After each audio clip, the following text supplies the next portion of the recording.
Hello mga boss, magandang araw.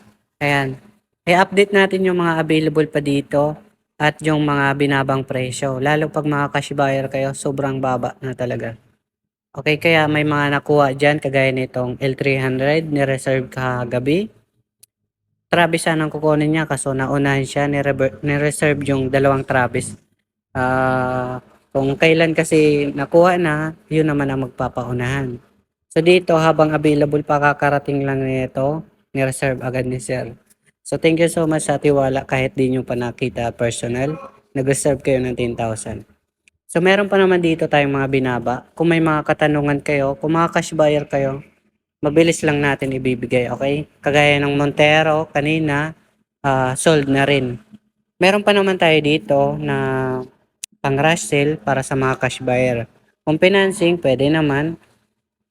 So meron tayo ditong Mitsubishi Lancer mga boss, automatic. Ito mga boss sa mga cash buyer dyan, 485,000. Pang personal use lang po ang may-ari nito, pabinta lang sa amin.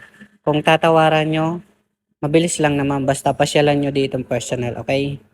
Pwede rin naman siyang financing. Meron tayo ditong Jimny mga boss, na 2020 model.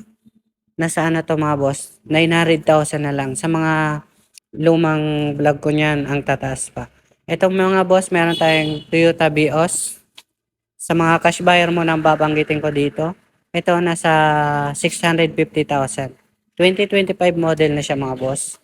Ito meron tayong 2024 model na Honda City. Automatic to, 6,000 lang talaga yung tinakbo. 680,000. Bago pa lang kasi. Meron tayong Subaru, nasa 580,000. Toyota Commuter, nasa 880,000. Super Grandia, nasa 1,150,000. May Starex tayo dito, nasa 820,000. Top of the line na siya mga boss. Ito meron tayong Ford Everest, nasa 600,000 na lang siya. Toyota Elite, nasa 2,550,000. Ito mga boss, sobrang baba na ngayon. Stargazer na 2023 model, nasa 650,000 na lang. Meron tayong BRB, 700,000. Toyota Altis mga boss, nasa 720,000. Meron tayong Conquest, nasa 1,350,000 na lang siya. Toyota Avanza mga boss, nasa 400,000 na lang siya. Pick up Estrada mga boss, nasa 680,000. Yung pinakamura natin pick up.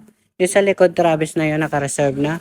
Meron pa kaming tatlong ganito na L300 mga boss. Baka interesado rin kayong kumuha ng L300. Mga bago pa, kakarating lang. Meron tayong ganito na tatlo. Yung isa, 20,000 odometer. Nasa ano to, 630,000. Yung isa, ito naka-reserve na. For example lang, paparating na kasi bukas. So, kung gusto nyo lang naman ng L300. Meron din tayong L300 2024 model, nasa 40,000 mileage. Yun, mga nasa 610,000. Ayan. Kung gusto nyo masariwa, 630,000, 20,000 odometer. Kung may mga katanungan kayo mga boss, comment na lang po kayo sa baba para masagot ko kayo. So, yun lang mga boss. Salamat.